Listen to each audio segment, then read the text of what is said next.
All right, this is our last subject, and it's about propaganda. We're gonna start with Kanye. Okay, so propaganda is a type of information. Sometimes it's misleading or misguided. Sometimes it's biased. It's just basically propaganda is just it's a type of information that wants you to see something from their point of view and their point of view only.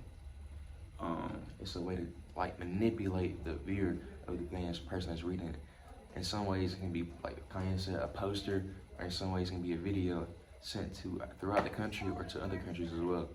It's really used during war times to promote the things that the U.S.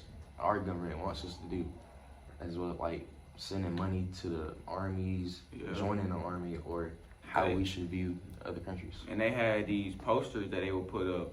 It was like pro-war messages, or it would have like, I'm pretty sure everybody's seen pictures of posters like, go like fight for your country or join us. Just simple stuff like that. Them are used as propaganda. And now I'm gonna pass it off to Matthew. So I have little information about the propaganda and what was the reason or what was the purpose or the goal for it. So I think what all of them said was right. And not only that, but it was also to spread ideas and rumors about it, just for why you should join like the army exactly, because that was one of the posters exactly.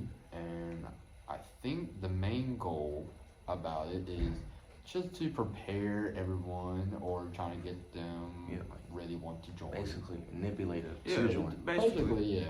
And the thing I have about that, okay, so we all know the U.S. used propaganda in World War I, World War II. They still use it today. Like, propaganda is used everywhere, all over the world. But I feel like with that, propaganda back in the World War I, World War II was very important for the U.S. because they scared off a lot of people with that. Like Japan, the Japanese, they dropped 2 bombs. I think they dropped one in Nagasaki. Oh yeah, I heard about this. It was like the U.S. had released a video about them having atomic bombs they use against other nations. Yeah. And Japan didn't believe them. But so then they moved on towards to drop another bomb. And the U.S. had sent, before this happened, the U.S. had sent a video out saying we have atomic bombs, we can use them.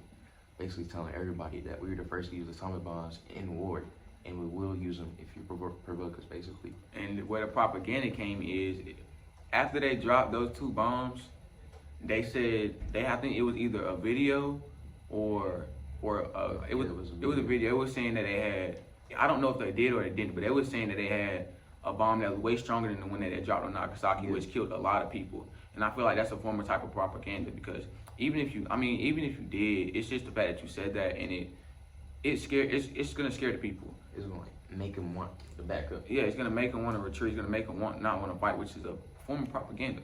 And I feel like that was a great way to, get them to surrender, and especially with the Japanese, because they're not known to surrender. They come from a place where you're not supposed to surrender until death, or if you are, you gotta kill yourself or stuff like that. I know everybody done seen the movie where before they let somebody else kill them, they get that little sword where they stab themselves right here. Yeah. I know y'all done seen stuff like that. So that was the type of people. That was the mindset they had. But for us to have something like that to make the Japanese retreat, that means they had to be really scared of what we had. Well, I'm pretty sure after Nagasaki, they didn't retreat. We released that video telling them what we had, but they didn't. So we actually went on and used that bomb. Okay. We got 4 minutes.